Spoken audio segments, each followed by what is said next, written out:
Hello everyone. आज का हमारा प्रॉब्लम काफी इंटरेस्टिंग है। ये पाथ फाइंडर से PYU 54 from the chapters of electrostat. पर इसमें इलेक्ट्रोस्टैट का कुछ खास कंसेप्ट यूज नहीं है, एक्सेप्ट आपको बस इलेक्ट्रोस्टैटिक प्रेशर का कंसेप्ट पता होना चाहिए। नाउ मैं सॉल्यूशन से बिगिन कर रहा हूँ। अब इस प्रॉब्लम में हमें एक सोप बबल दे रखा है एंड वो सोप बबल ऐसा है कि उसके थ्रू एक ट्यूब कनेक्टेड है। एंड जो ट्यूब का ओपन एंड है वो एटमॉस्फेयर से फ्रीली कनेक्टेड है, मतलब ओपन रखा हुआ है, उसको फ्री छोड़ दिया हम लोग। अब एसेंशियली यहाँ सोप बबल में एक छेद है एंड जिसके चलते नॉर्मली सिचुएशंस में क्या होता है कि सोप बबल का जो अंदर प्रेशर होता है वो ज्यादा होता है, एटमॉस्फेयर से एक्सेस प्रेशर होता है। बट क्योंकि सोप बबल के अंदर यहाँ एक एसेंशियली छेद है, तो जो प्रेशर है सोप बबल के अंदर वो भी एटमॉस्फेरिक प्रेशर के बराबर होगा, मतलब एक्सेस प्रेशर जीरो है।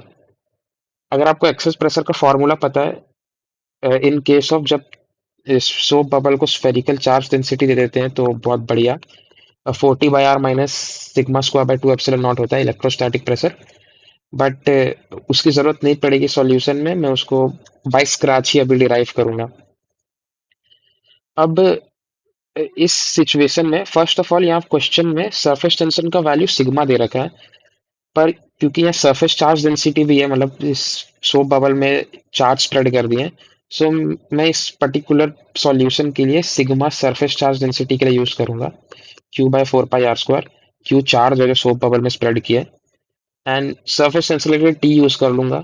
आई am more comfortable with sigma for surface charge density, so yeah that's why.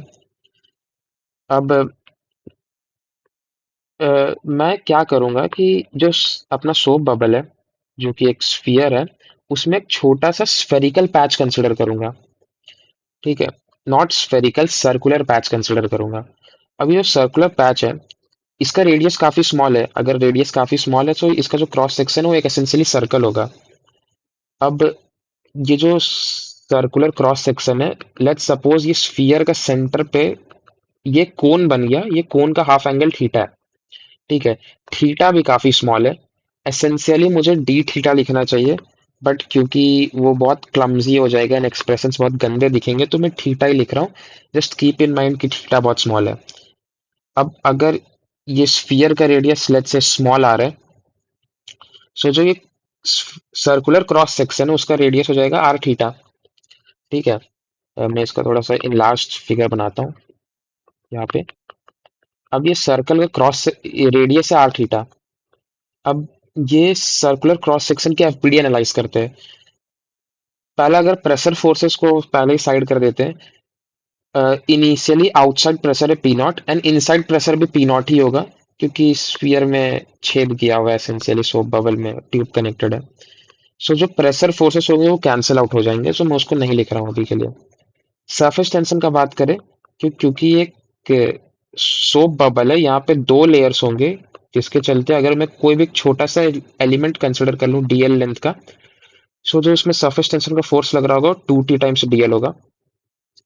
ठीक है, एंड एक फोर्स जो है वो है इलेक्ट्रोस्टैटिक रिपल्सन का force because of electrostatic pressure. And इसको हम लोग कैलकुलेट कर सकते हैं, इलेक्ट्रोस्टैटिक प्रेशर जो कि sigma square by 2 epsilon naught है, सिग्मा सरफेस चार्ज डेंसिटी है, टाइम्स इसका area which is pi r square. Radius इसका r square r theta, so r square theta square. This is the electrostatic pressure.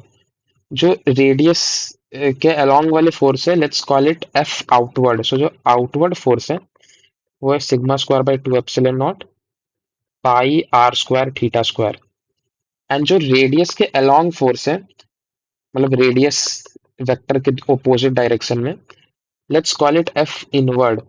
जो inward force है वो integration of, अगर मैं यहाँ ध्यान से देखूं तो ये अगर ये हाफ एंगल थीटा है, सो आप आराम से देख सकते हो, जस्टिफाई कर लेना ये एंगल भी थीटा होगा because this is 90। So this is 90 minus theta, this is 90, so this is theta. अब ये एंगल थीटा है, सो इसका अलोंग द रेडियस कंपोनेंट हो जाएगा 2T dl sine theta, and because theta काफी स्मॉल है, थीटा टेंडिंग टू जीरो है, सो वो थीटा ही हो जाएगा। सो 2T dl theta and dl का इंटीग्रेशन जो है वो टोटल सरकमफरेंस हो जाएगा, so it's 2T theta and total circumference is 2 pi r, and r यहाँ पे r थीटा है, so it's 4T pi r theta square. This is f inward. Equilibrium के स्टेट में जो एफ इनवर्ड है and F outward है वो बराबर होगा। सो इक्विलिब्रियम का कंडीशन में 4t F inward F outward को अगर आप इक्वेट कर दोगे, सो 4t बराबर pi and theta square cancel हो जाएगा। So sigma square by 2 epsilon naught r. बहुत लोगों ने इनको इनिशियल कंडीशन से डिराइव कर लिया होगा, ये 4t/r is equal to sigma square by 2 epsilon naught आ जाएगा। ठीक है। एक सोप बबल के अंदर अगर मैं उसको एक सरफेस चार्ज डेंसिटी दे दूं, जो एक्सेस प्रेशर का वैल्यू होता है वो 40/r minus sigma square by 2 epsilon not होता है। ठीक है। अ, इसको आप काफी इजीली डिराइव कर सकते हो, मैंने जैसे कि आप वैसे डिराइव कर लो। इनिशियली प्रेशर यहाँ पे पी कंसिडर करके and bar P not consider करके, सो पी माइनस पी नॉट का वैल्यू ये पर्टिकुलर वैल्यू आ जाता है। ठीक है। ये फॉर्मूला आई वुड रिकमेंड याद कर लेने, बिकॉज बहुत सारे सिचुएशंस के अंदर ये डायरेक्टली बहुत मतलब डायरेक्टली हेल्प आ जाता है एंड क्वेश्चंस जल्दी बन जाते हैं। ठीक है। अब ये हो गया इक्विलिब्रियम कंडीशन का स्टेट। अब क्योंकि मुझे ऑसिलेशंस का बात करना है, सो लेट्स सपोज कि मैंने ये सोप बबल में थोड़ा सा ट्यूब के थ्रू फूक भर दिया, आई मीन हवा भर दिया, फूक दिया। एंड हम लोग को अज्यूम करने को कहा है कि जो स्फेरिकल शेप है through out the oscillation maintained है। ठीक है। सो जैसे ही मैंने इसमें हवा ब्लो की, सो जो रेडियस है लेट्स सपोज वो आर से आर प्लस डी आर हो गया। अब मेरे को इस कंडीशन में एफ इनवर्ड फोर्स में चेंज निकालना पड़ेगा। हो सकता है एफ इनवर्ड फोर्स बढ़ जाए, हो सकता है घट जाए। एफ आउटवर्ड फोर्स में चेंज लगाना पड़ेगा, चेंज निकालना पड़ेगा।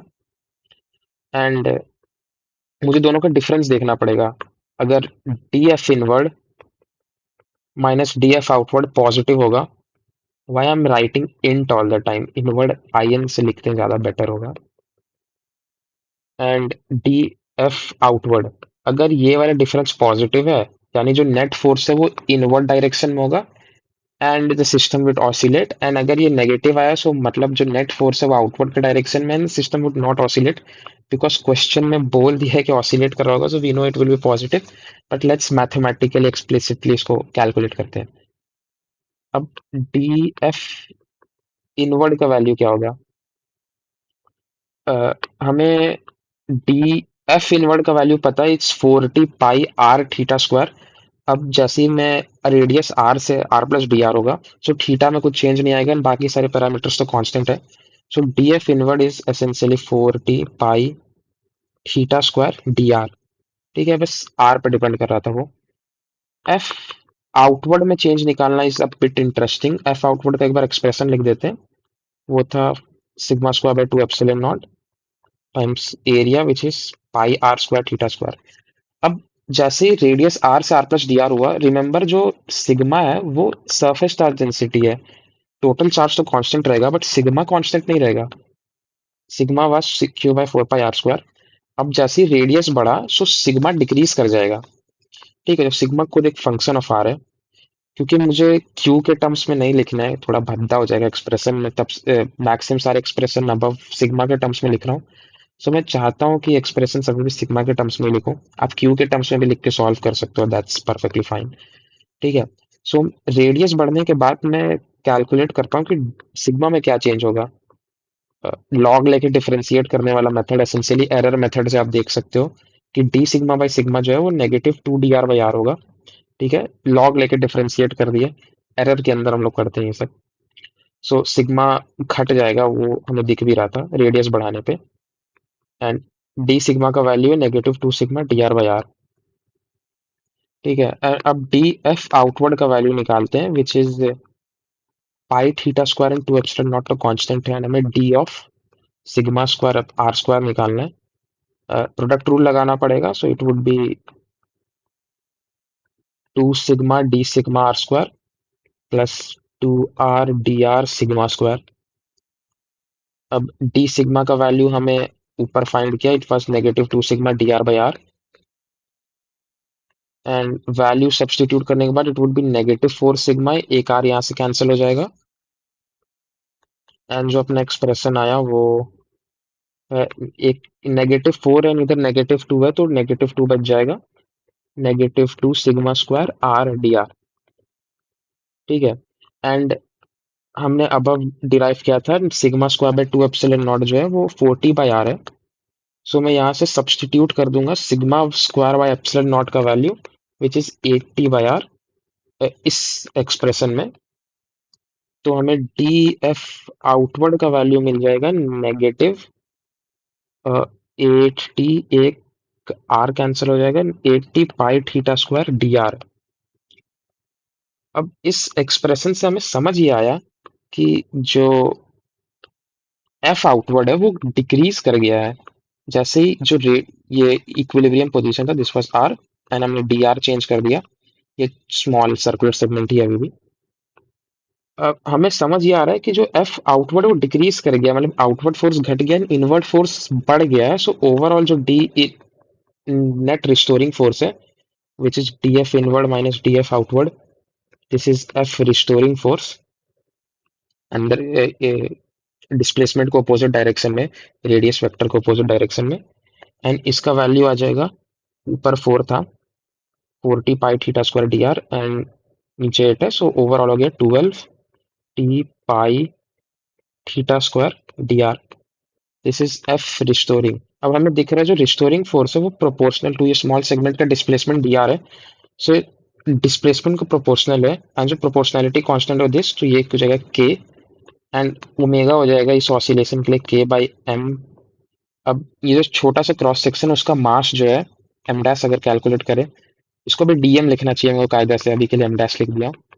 ये हो जाएगा m by 4 pi r square, this is the surface charge, surface mass density, ठीक है, times pi r square theta square.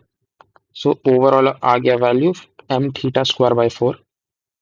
Substitute कर दे सो हमें ओमेगा का वैल्यू मिल जाएगा 48 टी पाई बाय एम या 4 and theta square gets cancelled, this is the value of omega. अब क्वेश्चन में इन्होंने तो बस कहा था कि find the expression for the small amplitude. So yeah that's, हम इसको आंसर कह सकते हैं, बट जो बुक में आंसर है वो टाइम पीरियड का दिया हुआ है। तो टाइम पीरियड हो जाएगा 2 pi by omega which is 48 t pi by m. So एक पाई न्यूमरेटर में कैंसिल हो जाएगा एंड डिनोमिनेटर में 12 बचेगा। So the overall answer is pi m by 12 t. So this is the expression for time period.